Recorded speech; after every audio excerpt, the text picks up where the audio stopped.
tanggal 15. Kecelakaannya itu tanggal 12 November, kita tahu. Tanggal 15 November 2023, artinya melakukan pengkajian dan juga kita mengikuti berita dan juga ada laporan daripada penguasa hukum Abang Komisariat terhadap kita yang juga yang terlibat pada maksud dan saya juga adalah bagian daripada korban Ade Susanti Konatfeka. Saya keluarga dia kata. Kemudian yang pertama, pada tanggal 15 November kemarin kami ditemui oleh Bapak Kapolres Kota Tegal dan jajarannya bahwa diberikan kesempatan kepada mereka dengan rentang waktu 4 hari untuk menindaklanjut masalah korban penganiayaan terhadap saudari Susanti Konatfeka di depan SPBU Kota Tegal. Namun sayang hari ini 18 orang yang kemudian dipanggil untuk memberikan gambaran soal yang bersangkutan, sehingga ada penambahan sehingga 23 orang yang beredar di sosial media maupun di Polres. Tidak ada titik gambaran yang jelas soal yang bersangkutan itu meninggal kecelakaan lalu lintas ataukah yang bersangkutan itu meninggal penganiayaan. Kemudian yang merasa kami sesal juga terhadap Kasat Lantas Polres Tegal. Kita juga tahu informasi yang kemudian sampai di Polda. Yang Kasat Lantas telah melakukan berita ke Polda bahwa yang bersangkutan itu meninggal lalu lintas. Artinya nanti ada kejelasan ya. Jangan tensi ya. Kita juga punya bocoran di Polda Maluku, Pak. Kita bicara punya data, bukan masalah secara. Sehingga kalau memang merasa betul Bapak Kasat lalu lintas memberikan informasi yang betul, nanti diklarifikasi agar tidak ada dusta di antara kita semua. Sepakat dan kawan. Kedua, karena Bapak Kapolres Kota Tegal tidak ada di tempat, maka yang temui kita pada hari ini adalah Bapak Kapolres Tegal dan juga Satreskrim dan juga Kasat Lantas. Tetapi perlu saya mempertegas bahwa pernyataan si ini khusus kami baca lalu kemudian tanggapan, tapi kami tidak serahkan. Kami nunggu Bapak Kapolres Kota Tegal di tempat, kami serahkan untuk kami juga kawal masalah ini sampai tuntas. Sepakat dan kawan. Mungkin sebelum kita dapat membacakan hasil singkat pernyataan, kita dengar kejelasan daripada Wakil Kapolres Kota Tegal dan juga Bapak Kasat Lantas ya, kepada Bapak Wakil Kapolres Kota Tegal dipersilakan.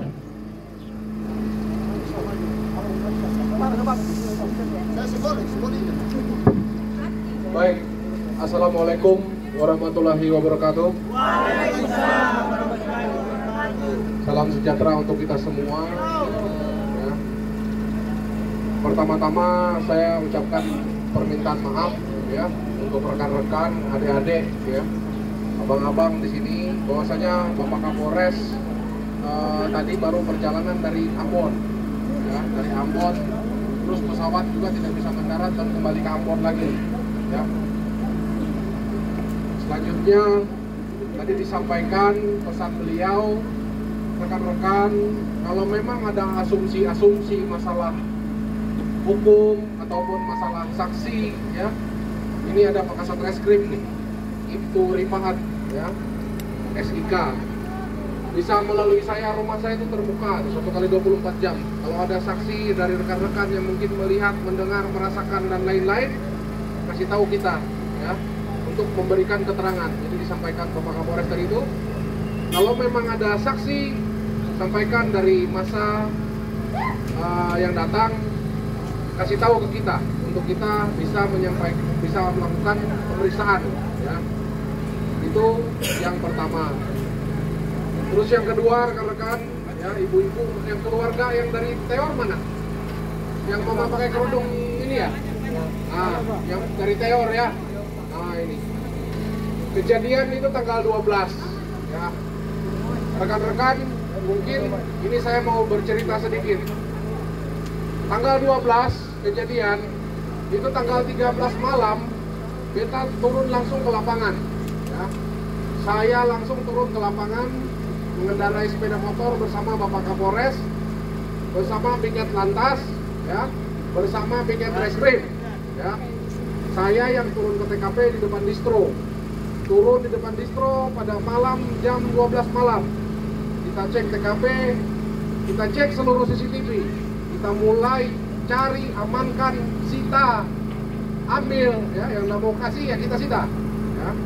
CCTV yang tidak kooperatif dengan kita buatkan tanda terima penyitaan ya. Tapi semuanya bersedia membantu untuk memberikan recorder CCTV. Nah, di situ kita laksanakan jalan kaki. Saya jalan kaki sampai masjid dalam sana. Lorong-lorong itu kita sudah jalan semua. Putar balik lagi sampai semua. Nah, jadi kita memang turun di lapangan. Saya Bapak Kapolres turun.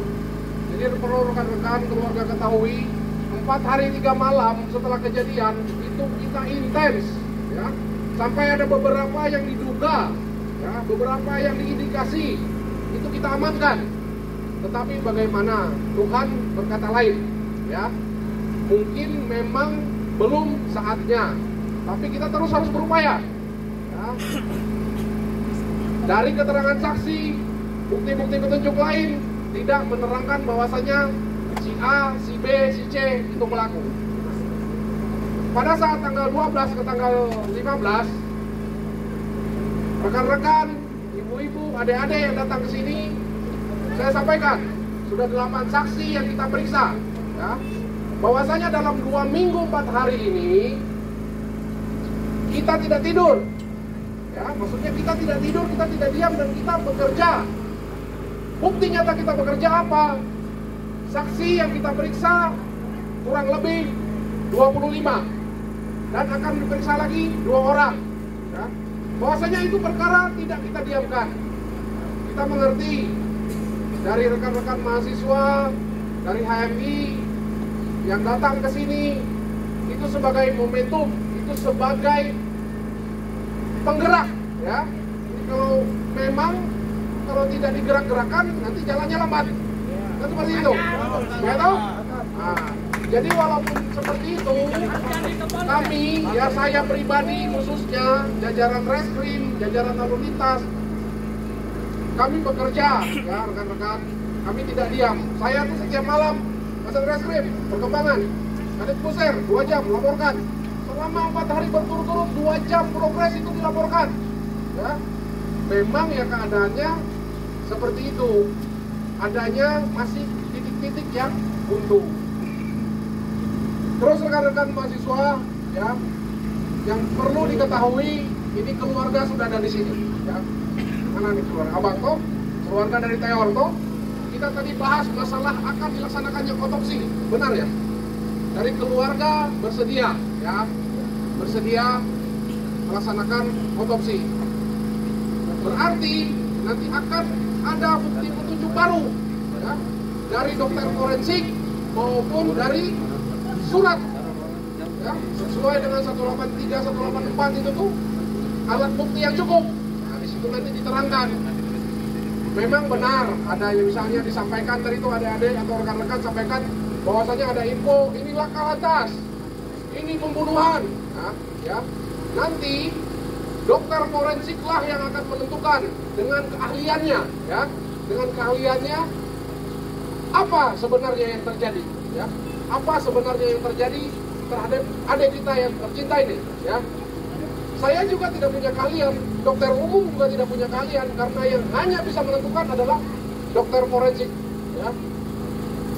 Nanti saya sudah sampaikan kepada Pak Kasat Reskrim segera berkoordinasi, ya, segera berkoordinasi ke Bitdokes Polda Maluku untuk petunjuknya bagaimana untuk bisa mendatangkan dokter forensik ke Teor, ya. Terus nanti keluarga juga minta tolong kalau memang nanti kehadiran anggota kita akan ke sana dibantu, ya. Apa-apa yang kurang ya dibantu, dipermudah, didampingi, ditemani, ya. Jangan dibiarkan kami sendiri, ya. Jangan dibiarkan kami sendiri karena rangkaiannya banyak dan jauh sekali. Mungkin dokter forensiknya ada di Masohi ke Ambon, Ambon ke Tual ke Kur, Tayando, Kur, baru ke Teor, ya, dengan kapal sabuk. Terus juga nanti mereka adik-adik ini juga tidak mungkin langsung pulang. Pasti mereka tertahan sekitar 1 minggu di sana. Kalau memang nanti laksanakan kegiatan di sana, ya. Makanya saya titip juga sama keluarga. Ya ini bukan orang tapi juga keluarga. Karena datang untuk membantu, ya. Bukan untuk merusak ataupun menyakiti ataupun membuat kabur air.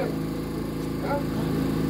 Mungkin itu yang bisa saya sampaikan. Kita sama-sama berdoa, sama-sama berjuang, ya. Kami juga tidak pengen barang ini tidak terungkap, barang ini tidak ketemu. Siapa yang bikin tidak tahu, ya. rasa bagaimana juga kan kita sudah sekolah ke sana kemari, sekolah reserse berbulan-bulan, bertahun-tahun hidup di reskrim, tapi kita tidak bisa ungkap, ya. Kalau memang meninggal karena hal yang negatif, nanti kita akan lihat faktanya, ya. Kalau memang meninggal karena hal positif, ya juga faktanya juga akan muncul seperti itu, ya. Mungkin itu dari saya. Yang terakhir, ya permohonan maaf dari seluruh personil kita apabila ada perbuatan ataupun tingkah laku yang merasa tidak enak. Juga tadi disampaikan orasi, memang itu. Saya tahu rekan-rekan itu adalah pemicu momentum, ya. Kalau tidak digerakkan, nanti kondisinya nggak jalan, ya. Jadi harus digerakkan. Kalau tidak digerakkan, ya kami tetap jalan, ya. Dari saya juga secara pribadi saya jalan. Saya tidak kenal, bukan keluarga, tapi karena tugas dan tanggung jawab, saya turun. Saya begadang, saya damping, saya temani mereka sampai jam berjamnya itu tuh, saya runtut semuanya, ya. Sampai saya laksanakan gelar dan masih ya itu. Memang Tuhan masih belum berkeinginan untuk memberikan sedikit titik terang, tapi kita sama-sama berdoa semoga bisa terungkap semuanya, ya. Mungkin itu saja, terima kasih. Wassalamualaikum warahmatullahi wabarakatuh. Shalom, salam sejahtera untuk kita semua. Baik, mungkin kita semua telah mendengar bersama, ya, penjelasan daripada Kapolres Tual. Sebelum dapat kita bacakan hasilnya, perlu juga ada klarifikasi daripada Kasat Lantas soal laporan yang kemudian sudah dikeluarkan.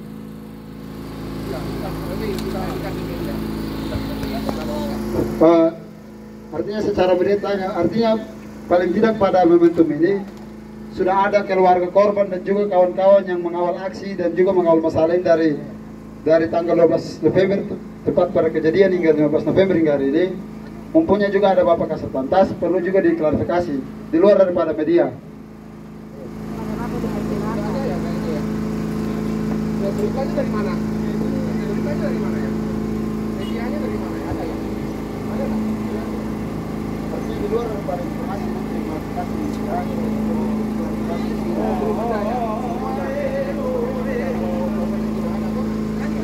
Assalamualaikum warahmatullahi wabarakatuh. Ya, sebenarnya tadi bahasanya klarifikasi, cuman yang mengundang bahasa tadi penyampaian Kasat Lantas bicara A dan B bukan saya, tapi bapak-bapak sekalian. Jadi ini sebenarnya bukan klarifikasi, hanya saja saya menjelaskan bahwa saya berdiri di sini sebagai kapasitas saya sebagai seorang Kasat Lantas Polres Tual. Sampai saat ini saya belum memberikan kesimpulan apa-apa berkaitan dengan permasalahan ini. Kalau tadi bahasa Bapak orang Polda bicara, Bapak cek dulu, jangan sampai Kasat Lantas Polres yang lain, Pak, atas kasus yang lain. Tapi sampai saat ini saya belum ada melaporkan apapun dan menyimpulkan apapun berkaitan dengan masalah ini, baik melalui media elektronik, melalui WA, melalui surat dan lain sebagainya. Kecuali tadi seperti yang disampaikan oleh Bapak Wakapolres, setelah dilakukan otopsi nanti mungkin apa hasil dari otopsinya nanti mungkin akan disampaikan lagi. Tapi Bapak harus cek kembali, jangan sampai nanti Bapak salah dengar, atau jangan sampai persepsi Bapak sendiri saja.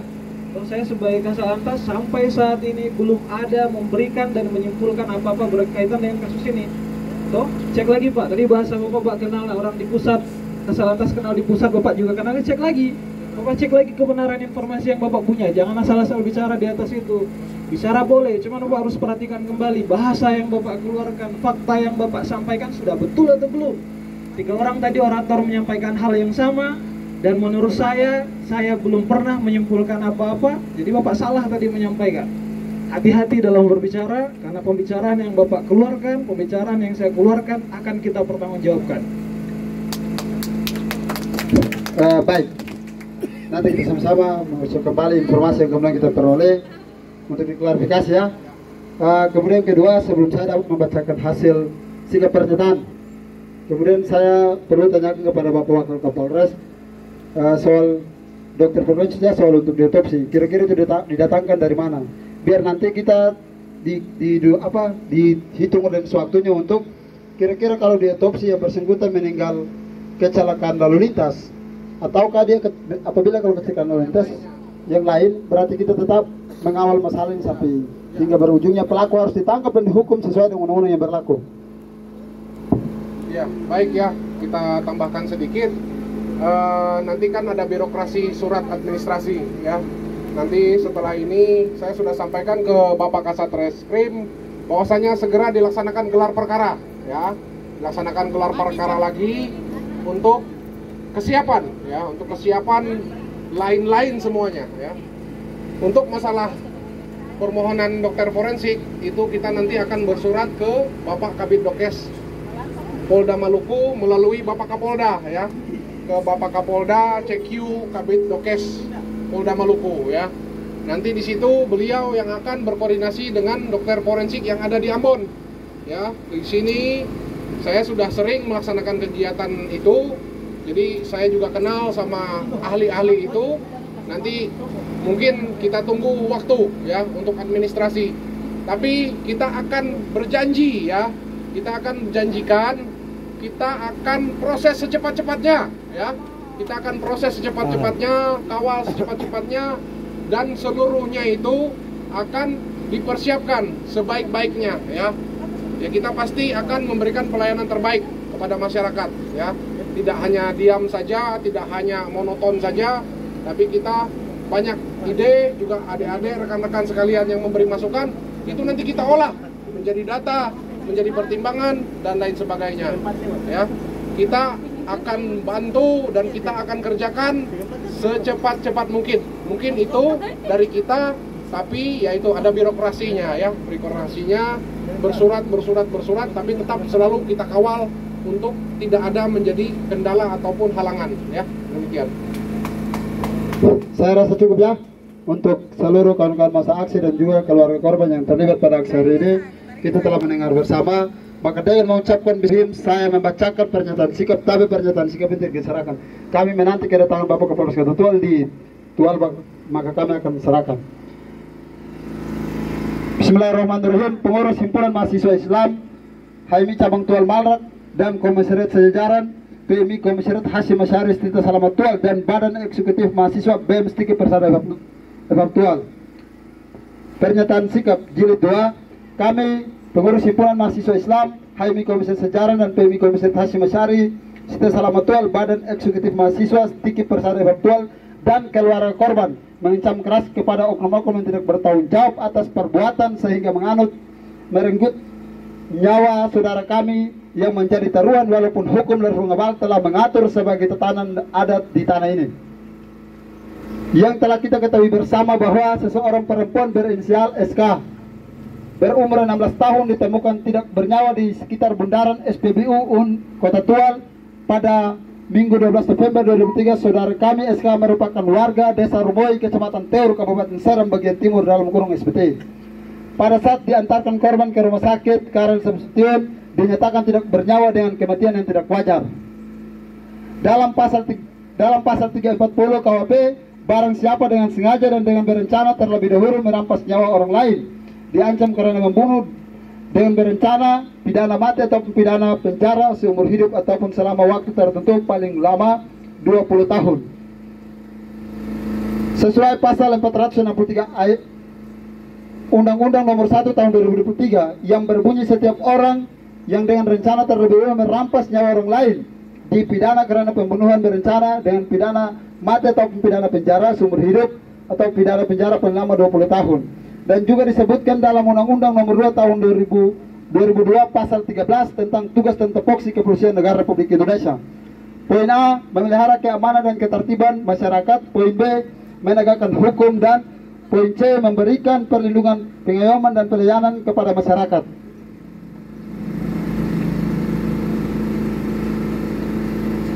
Dan di dalam pasal 14 ayat 1 huruf A yang berbunyi dalam melaksanakan tugas dan sebagaimana yang dimaksud dalam pasal 13, Kepolisian Negara Republik Indonesia bertugas. Poin A, melaksanakan peraturan penjaga pengawalan dan patroli terhadap kegiatan masyarakat dan pemerintah sesuai kebutuhan.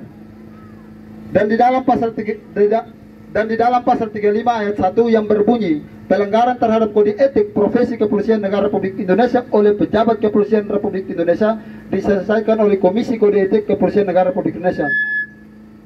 Untuk berikut ini adalah permintaan kami kepada Bapak Polres Kota Tual dan jajarannya sebagai pihak penegak hukum, kami harap agar dapat ditindaklanjut sebagaimana mestinya. 1. Pernyataan sikap 1. Kami meminta untuk mencopot Kasat Lantas Tual yang memberikan berita hoax yang tadi sudah diklarifikasikan. 2. Memberikan dukungan penuh kepada Polres Tual dan dalam tahapan penyidik kematian berinisial SK.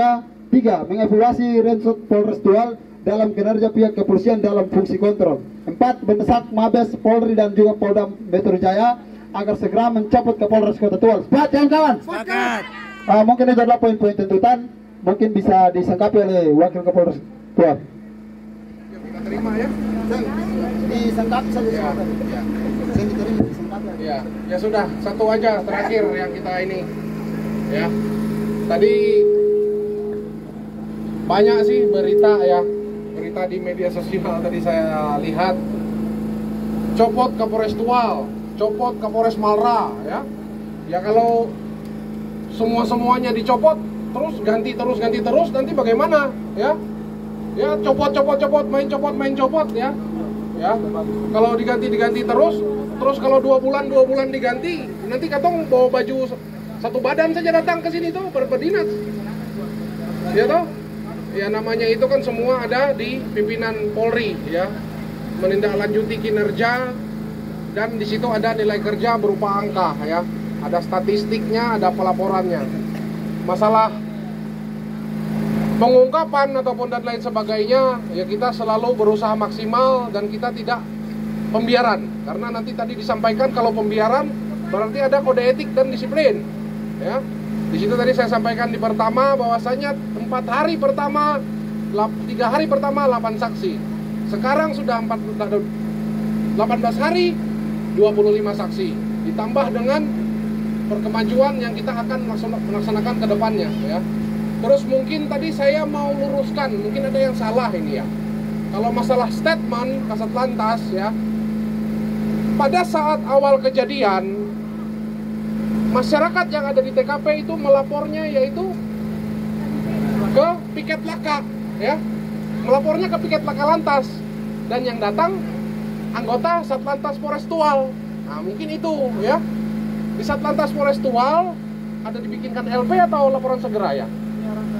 Nah diarahkan ke penjagaan untuk membuatkan laporan segera ya.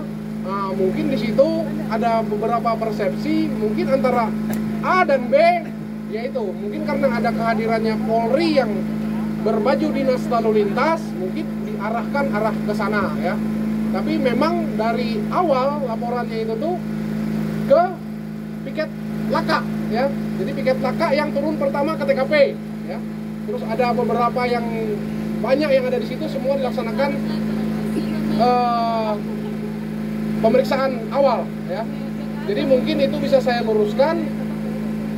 Mungkin ada persepsi yang mengarahkan untuk ke sana, ya berarti karena piket lakalah yang pertama turun TKP ya.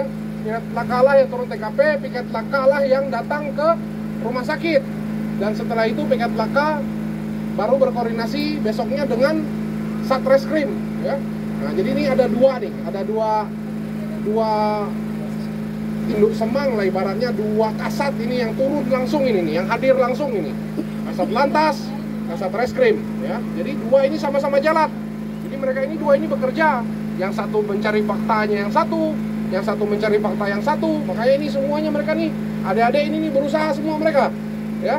Ya kita sama-sama mendoakan, dukung Polri, dukung Polres Tual ya, dukung jajaran polisi di Polres Tual agar bisa diberikan kemudahan untuk bisa mengungkap tabir apa sebenarnya fakta yang ada ya. Mungkin itu saja, terima kasih.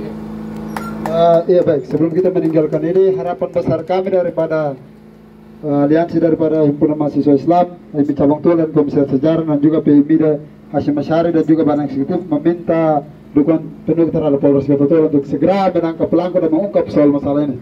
Kira-kira begitu. Dan juga nanti kita kembali lagi menanti hasil otopsi yang kemudian dikawal oleh pihak Polres dan juga keluarga korban dan kawan-kawan mahasiswa tetap mengawal. Mungkin itu yang dapat kita sama-sama mendengar bersama pernyataan